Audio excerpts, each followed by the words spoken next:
The sound of wedding bells should bring joy, not terror. But as I watched Rebecca Miller collapse, just moments after saying, "I do," her white dress pooling around her like spilled milk on the garden stones, I knew this day would be burned into my memory forever. Before we jump back in, tell us where you're tuning in from. And if this story touches you, make sure you're subscribed, because tomorrow I've saved something extra special for you.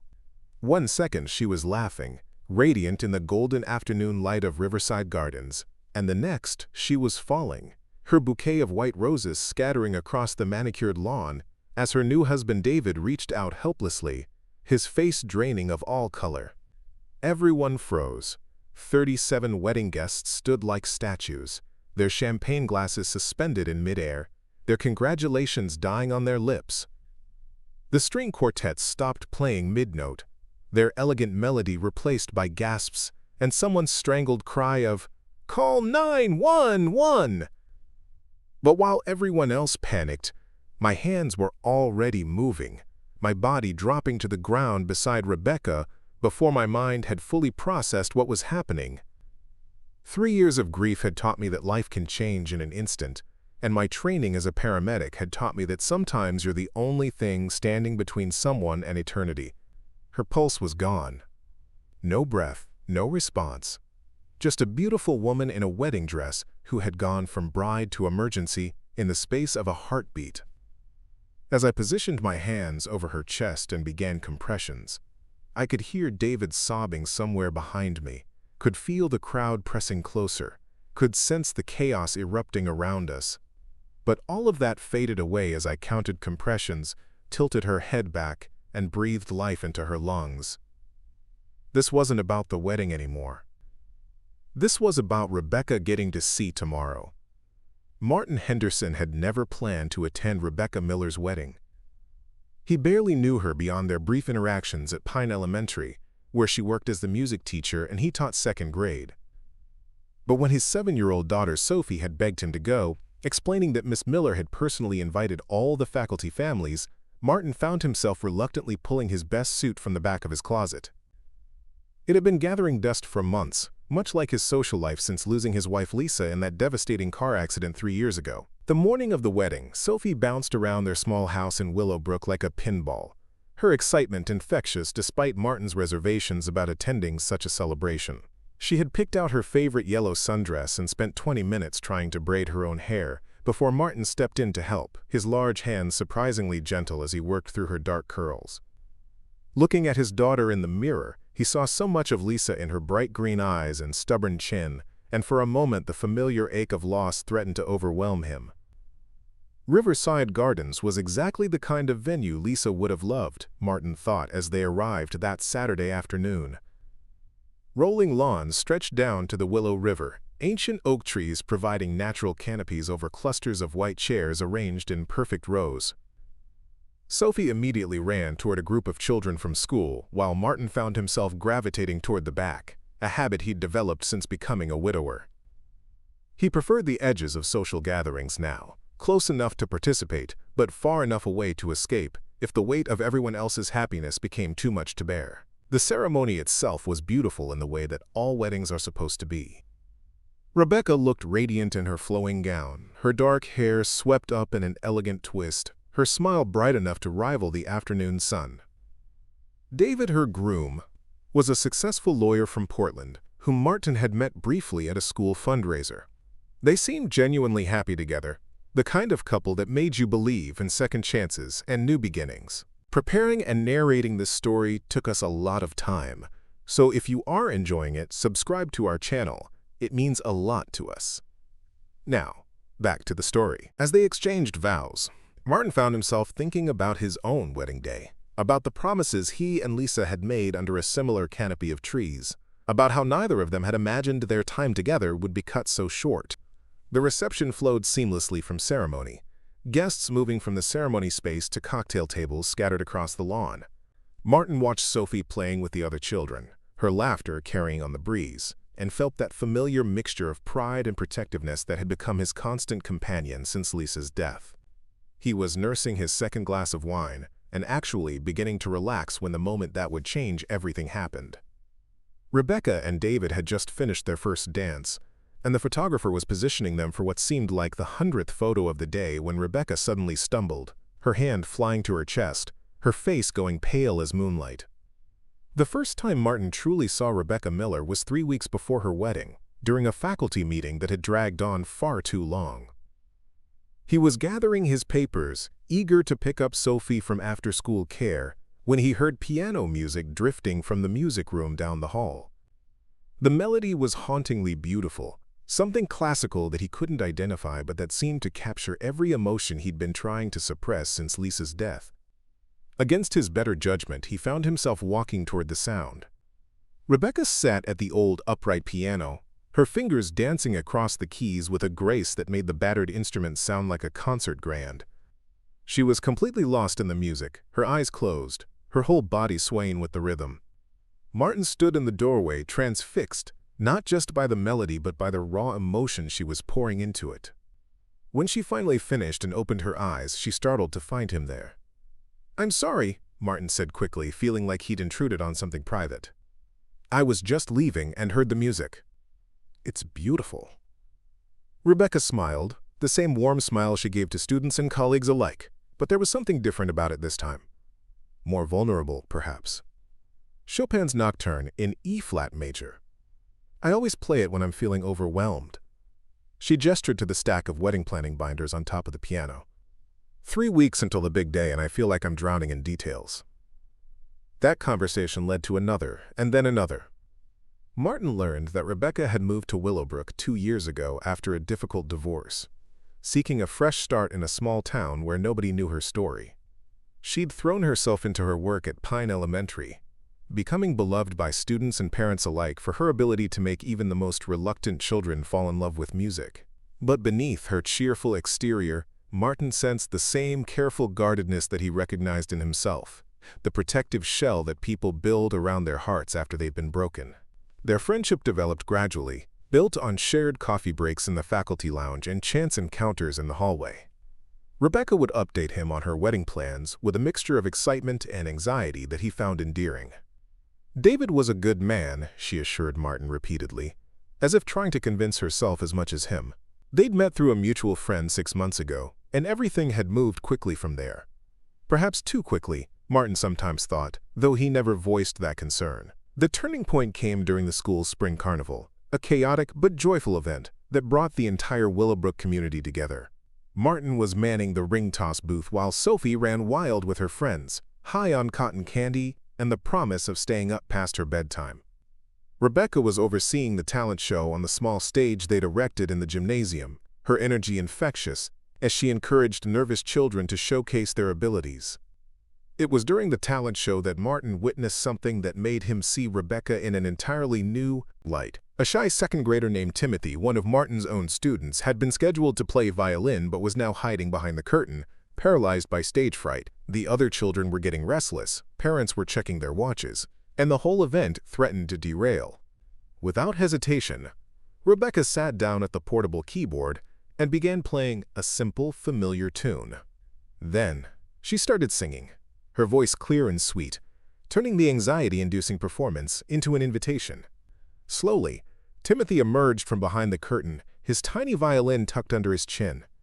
Rebecca's eyes met his across the stage, and she nodded encouragingly. When Timothy drew his bow across the strings, playing along with her accompaniment, the entire gymnasium fell silent except for their duet. By the end of the song, there wasn't a dry eye in the house. Timothy was beaming, his fear transformed into pride, and Rebecca's face glowed with the satisfaction of having made a difference in a child's life. Martin felt something shift inside his chest, a warmth he hadn't experienced since Lisa's death. This woman wasn't just beautiful or talented. She had the same calling he did, the same desire to nurture and protect the vulnerable. After the carnival, Martin found excuses to linger at school, hoping to catch Rebecca as she packed up her classroom. Their conversations grew longer, more personal. She told him about her ex-husband, a controlling man who had slowly eroded her confidence until she barely recognized herself. He shared carefully edited versions of his grief, the challenge of raising Sophie alone, the way some days felt like swimming upstream through molasses. "You're a good father, Martin," Rebecca said one evening as they walked to the parking lot together, Sophie skipping ahead of them toward Martin's car. "Sophie is lucky to have you." The compliment hit him harder than it should have. He'd spent 3 years questioning every parenting decision, wondering if he was enough for his daughter, if she was suffering because she only had one parent to rely on. Hearing those words from someone whose opinion he'd come to value felt like absolution. "Thank you," he managed, his voice rougher than intended. "That means more than you know." Rebecca stopped walking and turned to face him fully.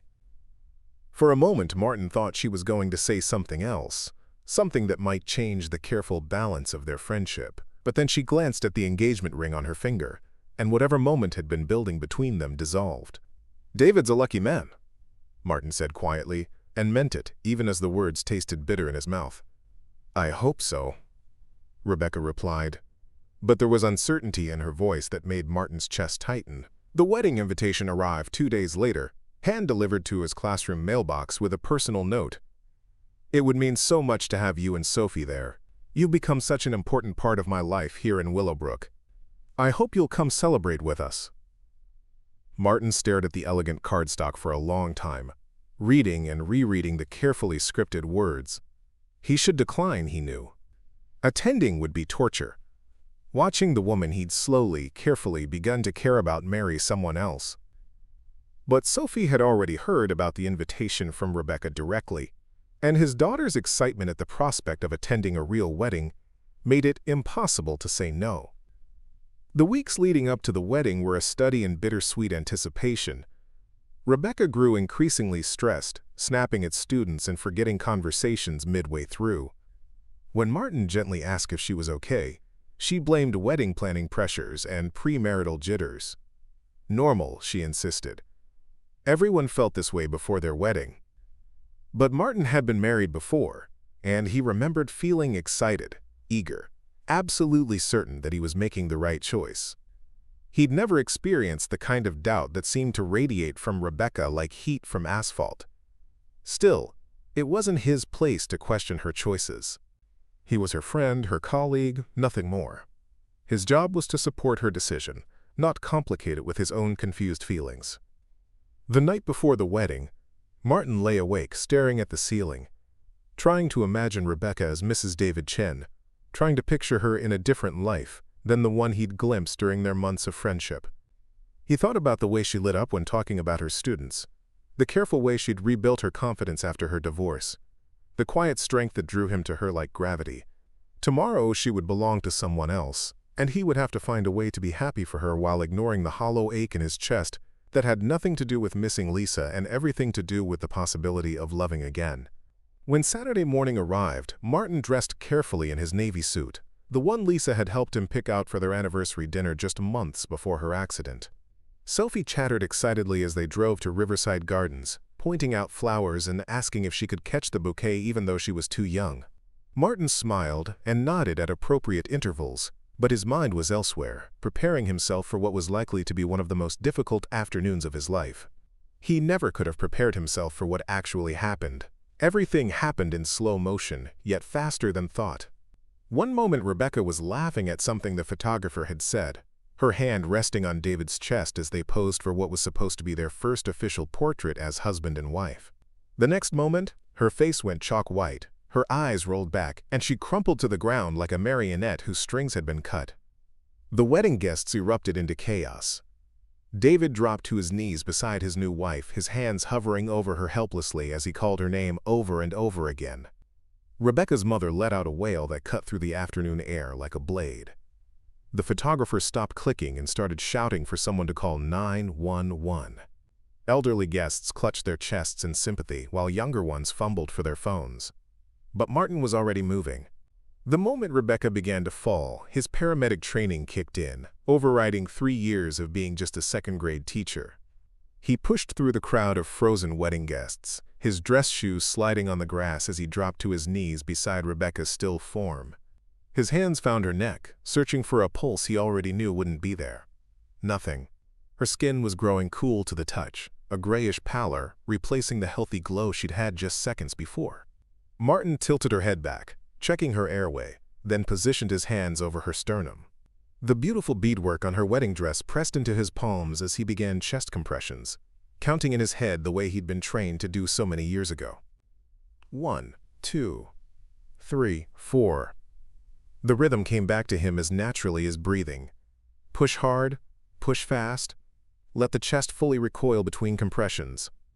He could hear David sobbing somewhere behind him, could feel the weight of 37 pairs of eyes watching his every move, but none of that mattered. The only thing that existed in this moment was Rebecca, and the steady rhythm of CPR that might keep her brain alive until the paramedics arrived. After 30 compressions, Martin tilted Rebecca's head back and breathed into her lungs, watching her chest rise and fall. Once, twice, then back to compressions. His world narrowed to this mechanical rhythm, this desperate attempt to be Rebecca's heart and lungs when hers had failed her. Sweat beaded on his forehead despite the cool afternoon air. His arms began to ache, but he didn't slow down. Couldn't slow down. Is she okay? Is she breathing? Oh God, Rebecca, please. David's voice cracked as he hovered just outside Martin's peripheral vision. Someone else was trying to comfort him, but David's anguish was a living thing, filling the air around them with desperation. Martin had been in this position before, kneeling over someone's body while their loved ones watched, in terror. He knew better than to offer false comfort or premature reassurance. Instead, he focused on his task, on being the bridge between Rebecca and whatever chance she had of surviving this. "How far out is the ambulance?" Martin called out without breaking rhythm, his voice steady despite the chaos around him. 5 minutes, someone shouted back. 5 minutes felt like an eternity when you were counting compressions, when someone's life hung in the balance of your physical endurance and medical knowledge. As Martin continued CPR, fragments of Rebecca's life flashed through his mind. The way she'd looked playing piano in the empty music room, lost in Chopin's melancholy beauty. Her gentle encouragement of Timothy during the talent show, transforming his fear into courage.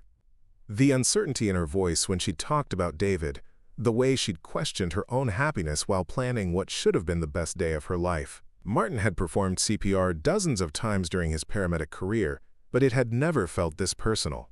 This wasn't just another emergency call, another anonymous patient whose family he'd comfort and then never see again.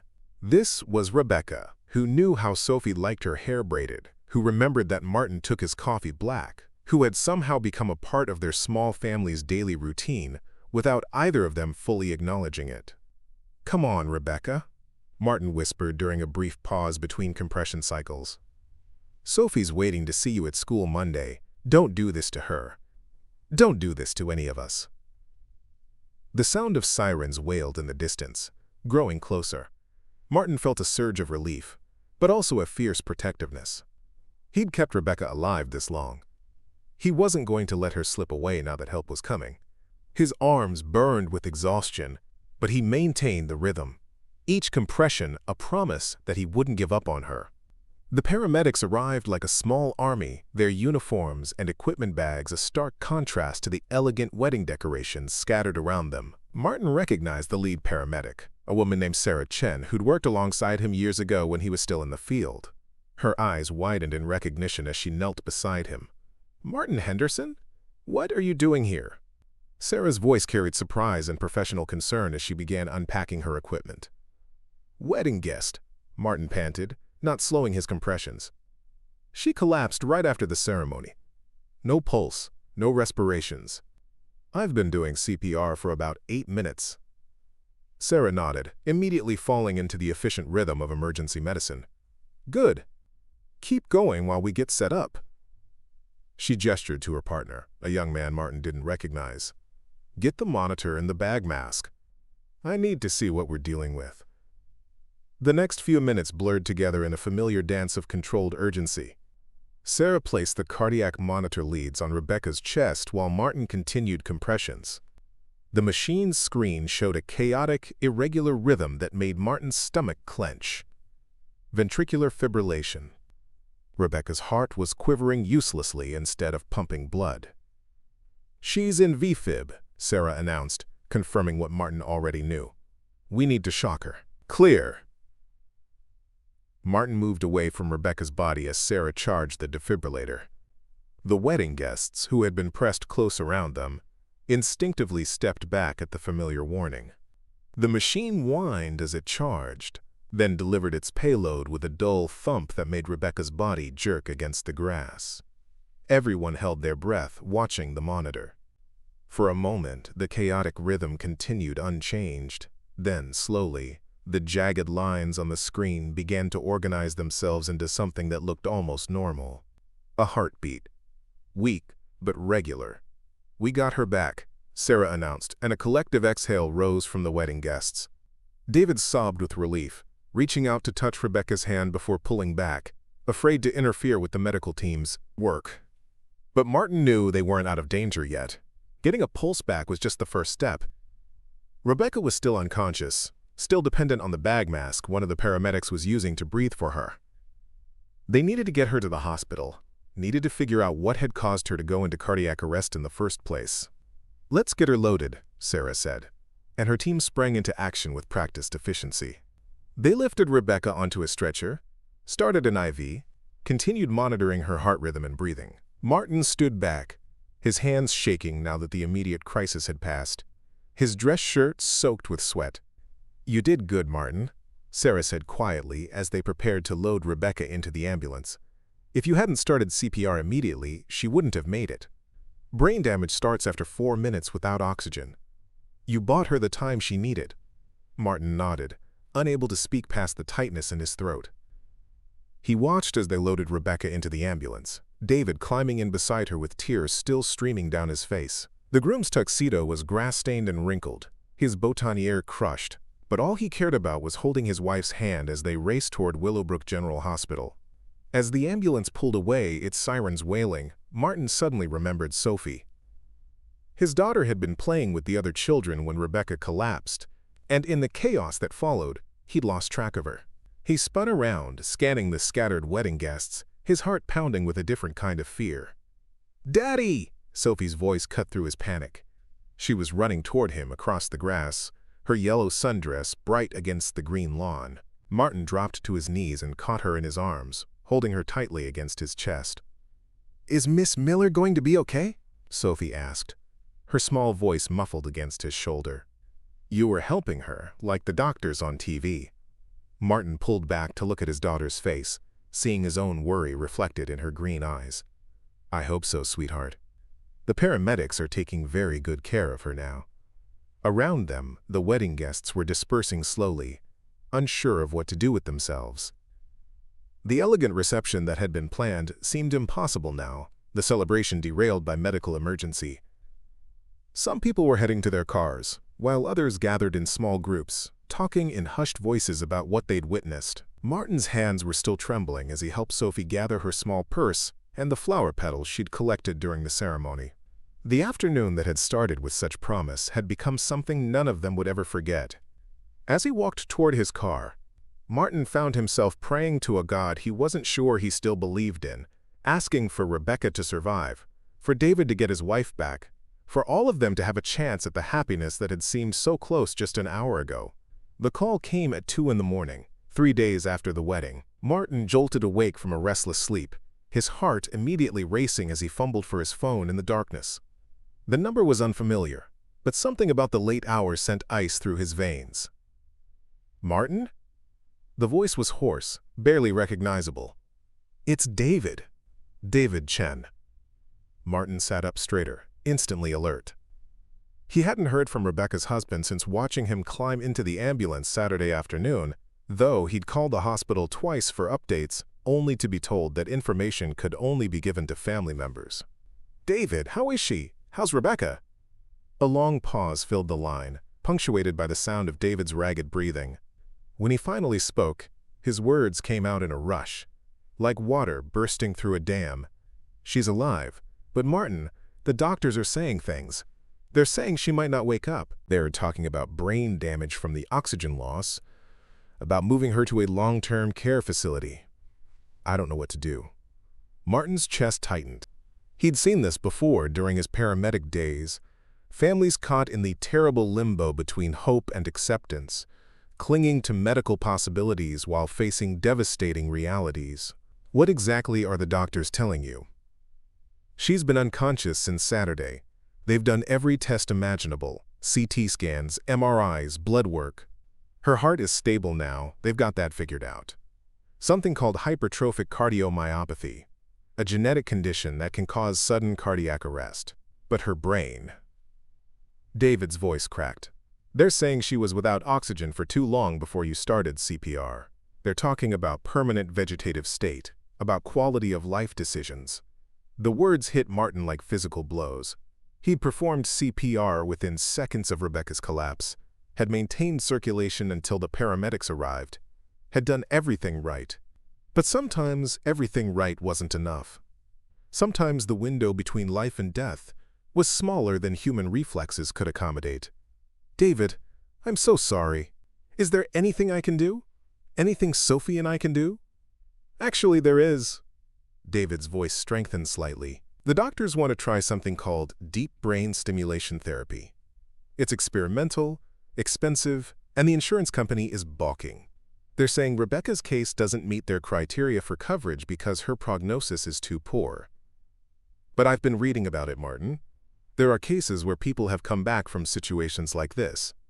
Martin closed his eyes, knowing where this conversation was heading. Medical insurance companies were notorious for denying expensive treatments when the odds of success were slim. He'd seen families bankrupt themselves pursuing last-chance therapies, and he'd also seen miracles happen when everyone had given up hope. What do you need from me? A letter. A detailed account of what happened, how quickly you responded, how well you performed CPR. The insurance company wants documentation that she received immediate, proper care to justify approving the experimental treatment. Your paramedic background, your certification, it all matters. They'll listen to you in a way they won't listen to me. Martin was already reaching for a pen and paper. I'll write it tonight and get it to you tomorrow. What else? Pray, David whispered. If you believe in that sort of thing, just pray that my wife comes back to me. After hanging up, Martin sat in his darkened bedroom for a long time, staring at the blank paper in front of him. How do you capture in clinical language the weight of kneeling over someone you care about, feeling their life slip away beneath your hands? How do you explain to an insurance adjuster that every compression was a promise, every breath you forced into their lungs was an act of faith? He wrote for 2 hours, crafting a detailed medical report that chronicled every moment from Rebecca's collapse to the paramedics' arrival. He included his credentials, his years of experience, his assessment of her condition, and his treatment response. But between the clinical phrases, he found himself remembering the personal moments. The way Rebecca's hand had felt so still in his when he checked for a pulse, the desperate love in David's voice as he called her name, the weight of responsibility he'd carried knowing that her survival depended on his actions. The next few weeks became a blur of hospital visits and tense phone calls. The insurance company initially denied the experimental treatment, citing insufficient evidence of potential success. David hired a lawyer, appealed the decision, and organized a crowdfunding campaign that raised thousands of dollars, but still fell short of the treatment's 6-figure cost. Martin found himself visiting Rebecca regularly, sitting beside her hospital bed while machines monitored her vital signs and David dozed in the uncomfortable visitor's chair. He would read to her from books he thought she might enjoy, or tell her about what was Maggie happening at Pine Elementary.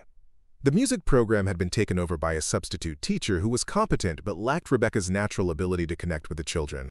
Timothy asked about you yesterday, Martin said during one visit, speaking to Rebecca's still form as if she could hear him. He's been practicing violin every day, hoping you'll be there to hear him play at the spring concert. The substitute teacher is nice, but she doesn't understand him the way you do. Sophie had taken the news of Rebecca's condition harder than Martin had expected. His normally cheerful daughter had become withdrawn, asking difficult questions about why bad things happen to good people.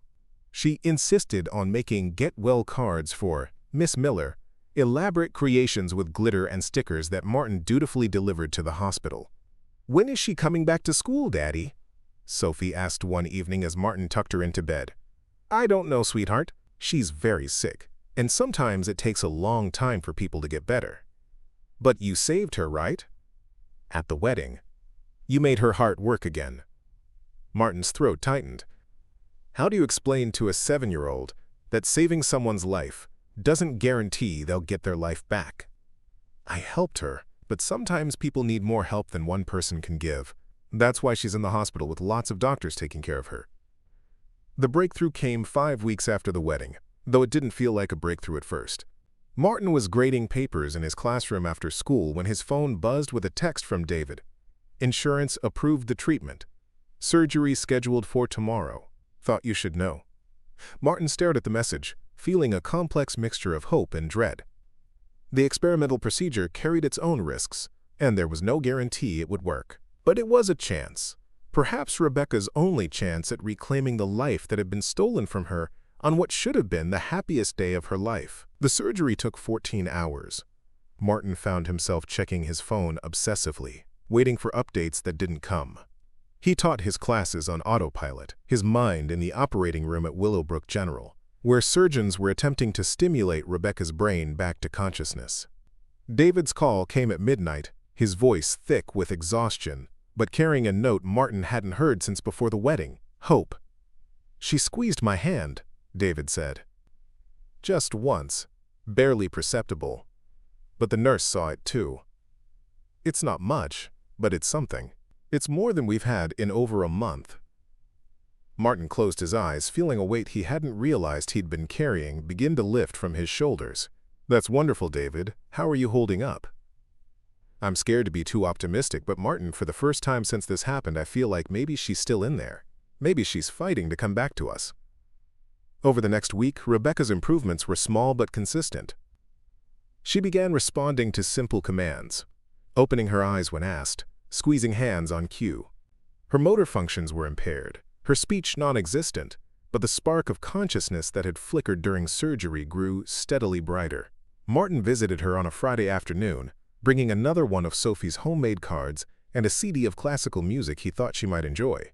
Rebecca was awake, propped up in bed, her eyes tracking movement around the room with an awareness that hadn't been there before. When Martin entered the room, Rebecca's gaze focused on his face with an intensity that made his breath catch. She couldn't speak yet, but her eyes held recognition, gratitude, and something else that made Martin's chest tighten with emotion he didn't dare name. "Hi, Rebecca," he said softly, settling into the chair beside her bed. "It's good to see you awake." Rebecca's mouth moved slightly, forming shapes without sound. Martin leaned closer, trying to understand what she was attempting to say. After several tries, he thought he caught the word thank, though it was barely a whisper. "You don't need to thank me," Martin said, taking her hand gently. "I'm just glad you're here, glad you're fighting to come back." But as he sat beside her, watching her struggle to communicate, Martin realized that the hardest part wasn't behind them. Recovery would be a long, difficult journey, and there was no guarantee that Rebecca would ever fully return to the woman she'd been before her wedding day. The question that haunted him wasn't whether she would survive, but whether the life she was fighting to reclaim would be worth the struggle it would take to get there. 6 months later, Martin stood in the same music room where he'd first heard Rebecca play Chopin, watching her fingers hesitantly find their way across the piano keys. Her movements were slower now, more deliberate, but the music that emerged was unmistakably hers. The melody wavered occasionally, her left hand sometimes lagging behind her right, but the soul of it remained intact. Rebecca had returned to Pine Elementary just 2 weeks ago, starting with half-days and simple tasks. Her speech had improved dramatically, though she still struggled with complex sentences when she was tired. Her motor skills required ongoing physical therapy, and some days were harder than others. But she was here, alive, determined to reclaim the life that had nearly slipped away on her wedding day. "The children have missed you," Martin said from the doorway, not wanting to interrupt her practice but unable to stay away. Their friendship had deepened during her recovery, built on a foundation of shared struggle and mutual understanding that went beyond their original connection. Rebecca looked up with a smile that was softer now, tempered by everything she'd endured but somehow more genuine than before. "I've missed them too. Timothy played his violin piece for me yesterday. He's gotten so much better." David had filed for divorce 3 months ago. The decision had been mutual, born from the recognition that their relationship couldn't survive the weight of what had happened. The man Rebecca was becoming through her recovery wasn't the same woman he'd fallen in love with, and the experience had changed them both in ways that made their marriage feel like something from another lifetime. They'd parted as friends, with David's blessing for Rebecca to pursue whatever happiness she could find in her new reality. "There's something I need to tell you," Rebecca said, her hands stilling on the keys. "About the wedding, about what happened right before I collapsed." Martin moved closer, sensing the importance of whatever she was about to share. During her recovery, Rebecca had revealed fragments of memory from that day, pieces that had returned gradually as her brain healed. "I remember standing there in my wedding dress, posing for photos, and suddenly feeling this overwhelming sense that I was making the biggest mistake of my life. Not because David was a bad man, but because my heart was somewhere else entirely." She looked directly at Martin, her eyes clear and certain. "It was with you, and with Sophie, and with the life I'd glimpsed during our friendship but was too scared to acknowledge." Martin's breath caught. He'd suspected as much, had sensed the conflict in Rebecca during the weeks leading up to her wedding, but hearing her confirm it felt like a revelation and a validation all at once. The stress of that realization, the panic of feeling trapped in a choice I couldn't take back, I think that's what triggered my heart condition. My body was telling me what my mind was afraid to admit. Rebecca's voice was steady now, stronger. "I was so focused on doing what I thought I should do, what looked right on paper, that I ignored what felt right in here."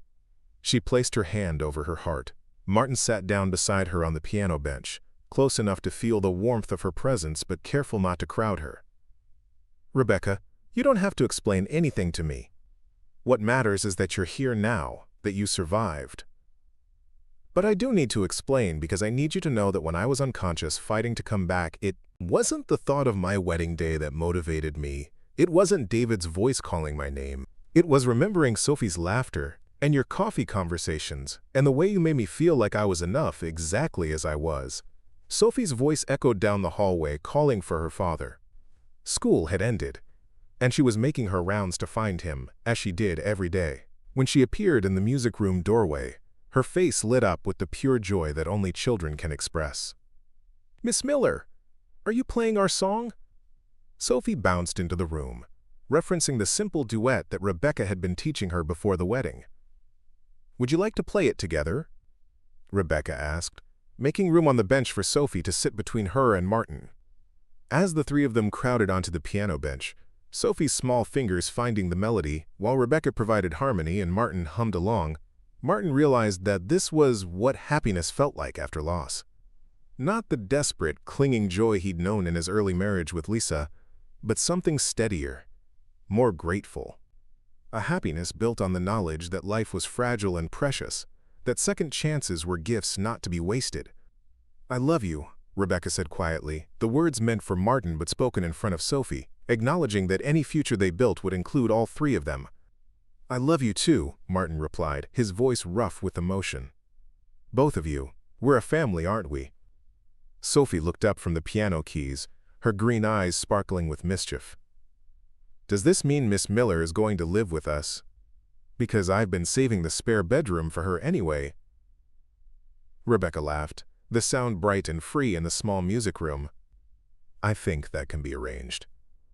Later, as they walked to the parking lot together, Sophie skipping ahead with her backpack bouncing, Martin reflected on the strange journey that had brought them to this moment. A woman's medical emergency had become the catalyst for a love story none of them had seen coming. Rebecca's near-death experience had stripped away the pretenses and fears that might have kept them dancing around their feelings for years. "No more weddings for me," Rebecca said, slipping her hand into Martin's. "But maybe someday a simple ceremony in the park where we all met? Just us and Sophie, and whoever wants to come watch us promise to take care of each other." Martin squeezed her hand, thinking about how perfectly that sounded. No elaborate planning, no stress, no pressure to create a perfect day, just a celebration of the imperfect, beautiful family they'd accidentally created through crisis and courage. "I think that sounds perfect," he said. "Sophie would probably insist on being the ring bearer and the flower girl. And the wedding planner," Rebecca added with a grin. "She's already got opinions about what kind of cake we should have." As they reached their cars, Martin realized that some of the best love stories began not with meeting the right person, but with being the right person when someone needed you most. He'd saved Rebecca's life that day at Riverside Gardens, but she'd saved his too, pulling him out of the careful isolation he'd built around his grief and back into the messy, wonderful risk of loving someone new. The autumn light was fading as they drove home separately but together, toward the life they were building one day at a time.